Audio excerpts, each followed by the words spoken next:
Olá, queridos irmãos e irmãs, estamos aí nos encontrando novamente para rezarmos os salmos, momento de interioridade, de oração, de escuta, para a gente poder aprender dos salmos e aplicá-lo em nossa vida, na nossa caminhada de fé, na nossa caminhada de peregrinos neste mundo.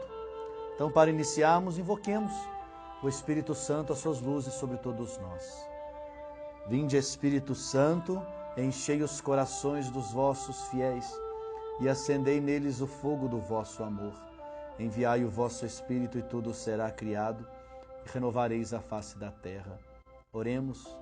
Deus, que instruístes os corações dos vossos fiéis com a luz do Espírito Santo, fazei que apreciemos retamente todas as coisas segundo o mesmo Espírito e gozemos sempre da sua consolação. Por Cristo Senhor nosso. Amém. Divino Espírito Santo, descei sobre nós, iluminai-nos e permanecei para sempre. Amém. Hoje meditaremos o Salmo 36. Você pode pegar a sua Bíblia para acompanhar, ter nas mãos, voltar, ver ali o versículo que mais chamou atenção e nós vamos estudando este Salmo. Então reza assim o Salmo 36. O injusto ouve um oráculo pecaminoso dentro de seu coração. Não tenho medo de Deus, nem da sua presença. Ele se enxerga com um olho tão enganador que não descobre nem detesta o seu pecado. As palavras de sua boca são maldade e mentira. Ele renunciou ao bom senso de fazer o bem. Em seu leito premedita a fraude, obstina-se no mau caminho e jamais reprova o mal. Senhor, o teu amor chega até o céu e tua verdade chega até as nuvens. Tua justiça é como as altas montanhas, os teus julgamentos como o grande oceano.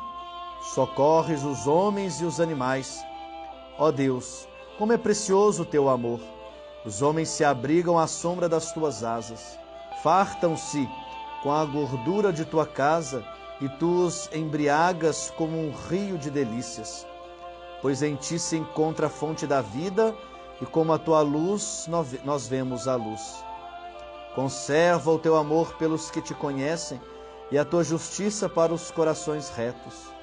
Que o pé do soberbo não me pise e a mão dos injustos não me expulse. Os malfeitores fracassaram, caíram e já não podem levantar-se. Então, queridos irmãos e irmãs, nós temos aí mais uma vez um salmo tipo de súplica individual. Na verdade, uma pessoa, ela constata a arrogância, a prepotência dos injustos que pretendem ocupar o lugar de Deus, quer dizer, gananciosos, arrogantes, pessoas que querem usurpar o lugar de Deus, ser dono de tudo, ser dono do mundo, e passar por quem precisar for para poder ter tudo o que tem. Então, por isso, o justo, o salmista, ele clama, a fim de não ser pisado por esses que, entre parênteses, detêm o poder, o pé dos soberbos. Então, a súplica, ela é justamente nisso, para que Deus livre ele da arrogância, da prepotência dos maiorais. Mas essa súplica nós vamos perceber que ela só vai aparecer no final do Salmo, nas duas últimas linhas. Mas é ela quem dá cores e sentido a todo o nosso Salmo. Então nós vamos perceber isso durante o Salmo. É a súplica, então, de alguém que clama a Deus para não ser injustiçado e não ser pisado por esses que detêm o poder e acham que pode mais do que Deus. Isso nós vamos fazendo também uma reflexão na nossa vida, com quem nós convivemos, e nós vamos ver se isso tem a ver, na verdade, com o nosso mundo, com a nossa época, se de fato também se aplica isso a nós. Como está organizado o nosso Salmo? 3 momentos bem claros. Primeiro momento, do versículo 1 ao 5, é apresentado ali o modo de pensar e de agir do injusto, daqueles que são arrogantes, representam um grupo forte, O grupo dos injustos são, na verdade, os ateus práticos. Na verdade, eles não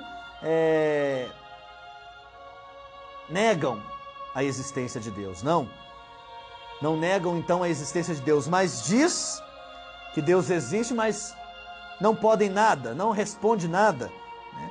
E eles não respeitam e nem temem a Deus. Acham que eles se bastam a si mesmos. Deus existe, na verdade, mas eles não respeitam, não temem a Deus. Eles veem as pessoas perfeitas, se sentem pessoas perfeitas, sem pecado, na verdade, não vê a sua maldade, o seu pecado, o seu erro, o seu engano. Suas palavras são mentirosas, caluniadoras, e os seus planos estão sempre voltados para o mal, para a maldade, para o roubo. Esse, então, nós vimos no primeiro momento do Salmo. Segundo momento, do versículo 6 ao 10º, nós temos ali o justo, que apresenta ao Senhor o modo de ser e agir totalmente oposto do modo de agir desses homens, desses injustos. Então, o salmista vai exaltar o amor e a verdade, né, que são assim os princípios, as características fundamentais de Deus, que faz justiça, faz julgamento, e são insuperáveis aos planos divinos. Ele apresenta então essas características divinas nas alturas e nas profundezas. Por isso você vai lembrar do céu, das nuvens, das altas montanhas, dos grandes oceanos profundos, né? Então Deus é aquele que criou tudo isso, domina tudo isso, é insuperável o julgamento de Deus. Por isso, exalta a Deus porque cuida dos animais, dos homens, cuida de toda a criação, porque foi tudo criado por Ele. Então, torna-se, na verdade, abrigo para os pequeninos, fonte de vida para aqueles que estão perseguidos, ameaçados de morte. Então, Deus é aquele que restaura a vida, né? E traz luz para os homens, para a caminhada, para endireitarem sempre o seu caminho. E, por fim, terceiro momento, do versículo 11 ao 13, nós temos ali, agora que aparece a súplica, né? Movida por quê? Movida pela arrogância, pela ganância dos injustos, né? Que na verdade pretende ocupar o lugar de Deus, né? Então ele usa ali o pé que pisa, a mão que expulsa. Então ali está a súplica para que Deus livre o justo das mãos e dos pés dos injustos que querem somente oprimir e matar, roubar, né? Usar de tudo artifícios para poder se sobressair e ter o poder nas mãos. Esse salmo, então, queridos irmãos, ele surgiu diante de um conflito aberto, nós podemos ver, um conflito aberto entre injustos e justos. Os justos são apresentados como os que conhecem a Deus, conhecem o Senhor, né? Por isso têm o coração reto, estão no caminho do Senhor. Versículo 11, nós podemos perceber isso. Os injustos são chamados de soberbos, né? São chamados de injustos, são chamados de malfeitores, aqueles que oprimem, aqueles que excluem, né? Que planejam as fraudes, que pisam nos justos, e por eles não são impunes, não ficam desta maneira.